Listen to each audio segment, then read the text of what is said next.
Shalom saudaraku kasih dalam Tuhan, kasih karunia dan damai sejahtera dari Allah Bapa dan Kristus Yesus menyertai kamu. Bacaan Alkitab kita diambil dari 1 Samuel 9 ayat 1 sampai 27. Saul diurapi menjadi raja. Ada seorang dari daerah Benyamin, namanya Kis bin Abiel bin Zeror bin Bekorat bin Afia, seorang suku Benyamin, seorang yang berada. Orang ini ada anaknya laki-laki, namanya Saul, seorang muda yang elok rupanya. Tidak ada seorang pun dari antara orang Israel yang lebih elok daripadanya. Dari bahu ke atas ia lebih tinggi daripada setiap orang sebangsanya. Kis ayah Saul itu kehilangan keledai-keledai betinanya. Sebab itu berkatalah Kis kepada Saul anaknya, ambillah salah seorang bujang, bersiaplah dan pergilah mencari keledai-keledai itu. Lalu mereka berjalan melalui pegunungan Efraim, juga mereka berjalan melalui tanah Salisa, tetapi tidak menemuinya. Kemudian mereka berjalan melalui tanah Sahalim, tetapi keledai-keledai itu tidak ada. Kemudian mereka berjalan melalui tanah Benyamin, tetapi tidak menemuinya. Ketika mereka sampai ke tanah Zuf, berkatalah Saul kepada bujangnya bersama-sama dengan dia, mari kita pulang, nanti ayahku tidak lagi memikirkan keledai-keledai itu, tetapi khawatir mengenai kita. Tetapi orang ini berkata kepadanya, tunggu, di kota ini ada seorang abdi Allah, seorang yang terhormat. Segala yang dikatakannya pasti terjadi. Marilah kita pergi ke sana sekarang juga. Mungkin ia dapat memberitahukan kepada kita tentang perjalanan yang kita tempuh ini. Jawab Saul kepada bujangnya itu, tetapi kalau kita pergi, apakah yang kita bawa kepada orang itu? Sebab roti di kantong kita telah habis dan tidak ada pemberian untuk dibawa kepada abdi Allah itu. Apakah yang ada pada kita?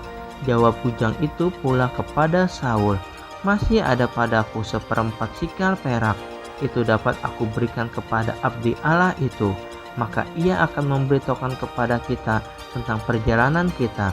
Dahulu di antara orang Israel, apabila seseorang pergi menanyakan petunjuk Allah, ia berkata begini, mari kita pergi kepada pelihat, sebab nabi yang sekarang ini disebutkan dahulu pelihat. Kemudian berkatalah Saul kepada bujangnya itu, pikiranmu itu baik, mari kita pergi. Maka pergilah mereka ke kota, ke tempat abdi Allah itu. Ketika mereka naik jalan pendakian ke kota itu, mereka bertemu dengan gadis-gadis yang keluar hendak menimba air. Mereka bertanya kepada gadis-gadis itu, lihat ada di sini? Jawab gadis-gadis itu kepada mereka, ya ada, baru saja ia mendahului kamu. Cepat-cepatlah sekarang, ia datang ke kota hari ini, karena ada perjamuan korban untuk orang banyak di bukit pada hari ini.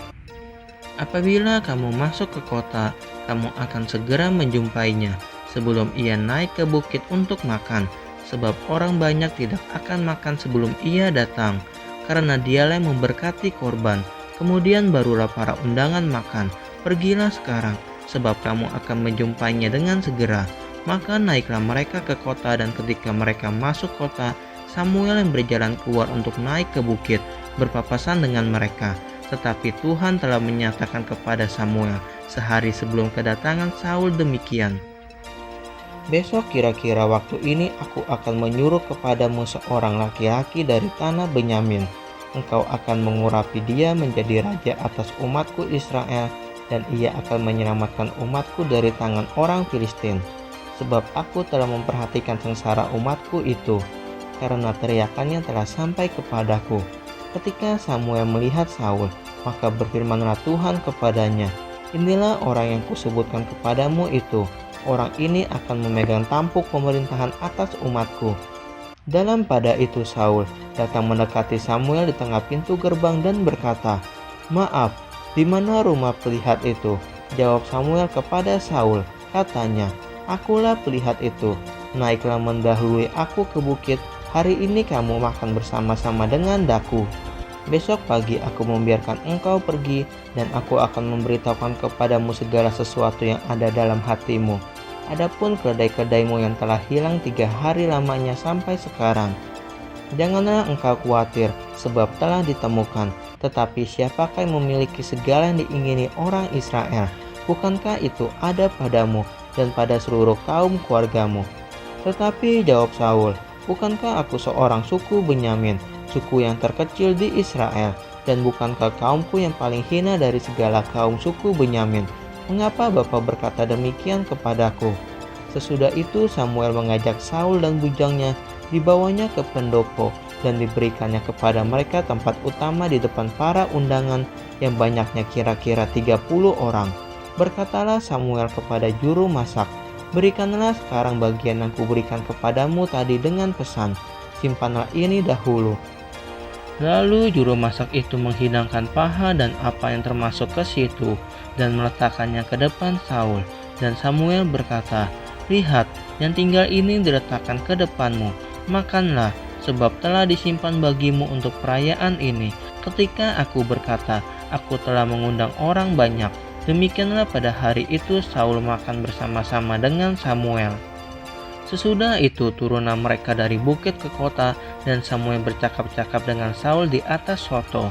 Mereka bangun pagi-pagi, dan ketika fajar menyingsing, Samuel memanggil Saul yang ada di atas soto itu, katanya, bangunlah, aku akan mengantarkan engkau. Lalu Saul bangun dan mereka keduanya pergi keluar, yakni ia dan Samuel.